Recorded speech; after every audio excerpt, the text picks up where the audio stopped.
And welcome back to the Red Booth Show. We're here with producer Pro Reese. And you were just talking about the differences between like ASCAP and BMI and some of the different publishing. Yeah, so those, it really doesn't matter. Like your preference on one of them, you just need to have a writers and a publisher for both. And then they collect radio and on stage performances. So they collect a certain revenue. And then Sound Exchange, they do all your voluntary streaming, which is like if somebody goes and they can actually pick a song on Spotify or whatever, they collect that royalty. So you need to have them. And then Harry Fox, they collect all your mechanicals royalties, which is your iTunes sales, your Amazon sales, and all that stuff. You know, I have to ask you about this because iTunes has the whole member subscription thing, right? And they barely pay any money every month. How do you get anything from that as an artist? Like they could play 1,000 songs in that month. Well, I mean, it just depends on how much you're streamed. That's why you got to get popular. So the more streams you have, the more money you make. So you make like a fraction of a penny or something. Yeah, fraction of it's like 0.0003 cents. That's so messed up. Well, I mean, if they paid everybody, let's just say if they paid everybody a penny. Yeah. For one stream. Yeah. You know how much money that would be? Yeah. People are getting played 1 billion times. Like one song 1 billion times. Like they wouldn't have enough money to pay for everybody. And then on top of that, you have to split it because nowadays nobody makes anything themselves. So it's like 10 writers on one song. So when somebody says like, oh yeah, I wrote that song, you'd be like, how much did you really write?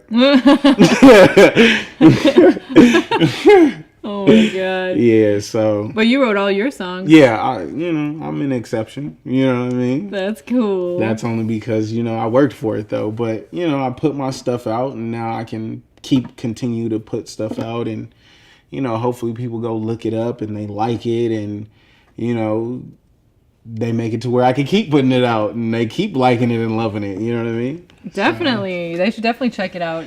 Definitely. Did they find you on, are you on Spotify? I'm on Spotify. I'm on Apple Music, Tidal, everything under Pro Reese. If you want to find me on any social media, it's at Pro Reese, Instagram, at Pro Reese, Twitter, Facebook. That's pretty simple. Yeah, so, you don't got to do any tricks. And I'm one of one. There's nobody else named Pro Reese, PRO space REESE. There's nobody else. One of one. So how did your name come about? Okay, I'm gonna tell you. This is actually funny. So every time I would produce something for somebody, this is back when we had CDs, people, because we don't have CDs anymore. I would finish and I would burn a CD and I would put Pro Reese on it. And all it meant was produced by Reese. And then my sister, she rapped too. And then she seen it and her boyfriend seen it. They're like, oh, your name Pro Reese now?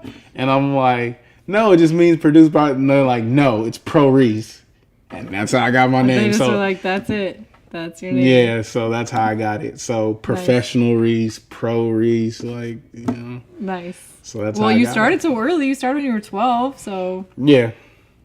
It worked out. You were hanging out in the different studios and.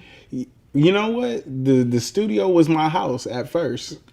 So who around you in your family? Did you have like close friends or who was in the studio when you were 12 years old? Well, see, nobody was in the studio. Like I was building and fixing computers with my cousin. Oh, you were doing IT stuff. Yeah, I was doing IT stuff and my friend. They were like, we need Reese to fix our little PC. No, my friend, he was outside, he was rapping and I knew my uncle, he had like karaoke microphones. I was like, I think I know the program that I could get to record you. And then I started recording. And then ever since then, I was like, yo, but this is not dope if you don't have better beats. Oh, a song isn't a song if you can't sing. Oh, this needs to sound better. So then just masterminding all the way up until this point, working with bigger artists and everything. So that's pretty much. You've been working with amazing artists. It's really cool. You're doing a great job and you have your own music out. So I'm really excited for you on that. Definitely. That's going to be fun. Are you going to be focusing more on that now or are you still trying to do a lot more producing? I want to do both, but at the moment it's going to be more like focusing on the artistry thing. But I mean, I may not use some of the songs, so I may pitch them to the other artists, like, you know, singer-songwriters, and pitch them to, you know, whoever they say, like, oh yeah, Rihanna's album is open, and then you'll send songs and see if they make it or if they don't, or, you know.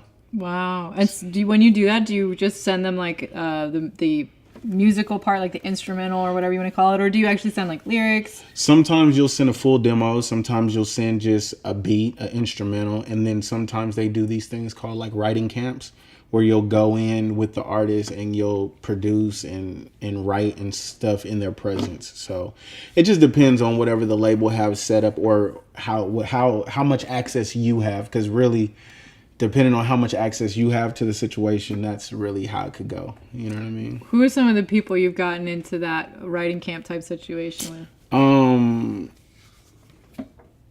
Not very many. Not very many. I've always just sent stuff, because every time it was a writing camp, it was like kind of like at the end, like Rihanna was doing a writing camp a couple years back, and I heard about it late, and it was in Malibu, so it was no way to get in there. And then I've done some writing camps in the Good Music Circle that I got invited to by my friend. And then just, you know, doing kind of writing camps with other writers. And they end up being like Sabrina Claudio. Or, you know, they end up being like a crazy writer that's making crazy hits now or something like that. So wow, you just never know. You know? Yeah, it's so interesting because so many of the artists don't do their own writing. Oh yeah. Just look at the song and be like, who wrote what? If you really want to know, most of them are not writing. Probably like what, 90%?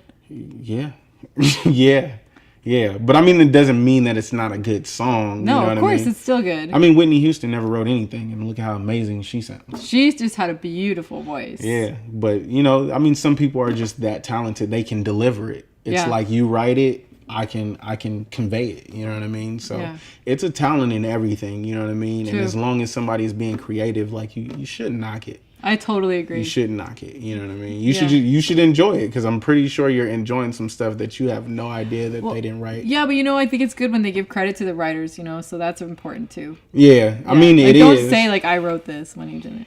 Well, if there's 10 people that wrote a song, if me and you write a song or whatever, you could say I wrote it, but nobody's gonna ask you how much did you write. It could have just been me and you. Yeah.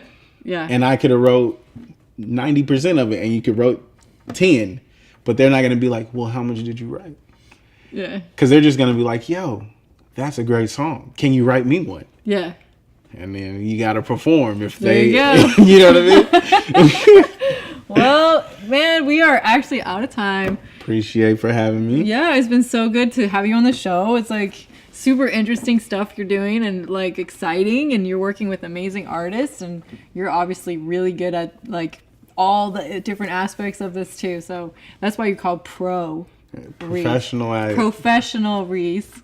Yeah, if you need to know anything, hit me up. You know what I mean? Instagram, Facebook, whatever. Cool. You know, I talk and mingle. Nice. Well, thanks for being on the show. Thank you for having me. Red Booth is awesome. Keep watching. Keep watching. That's right. Kim is amazing. Thank you. Yeah, well, thanks so much for being here, and we'll be checking out all of your new stuff and your music coming out as well. So. Thank you very much. All right, cool.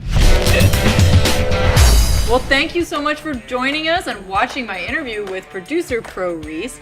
You can always watch our show, The Red Booth, every Saturday night here on U2 America, as well as on Apple TV and Roku. So definitely make sure you check us out. Thanks again for watching.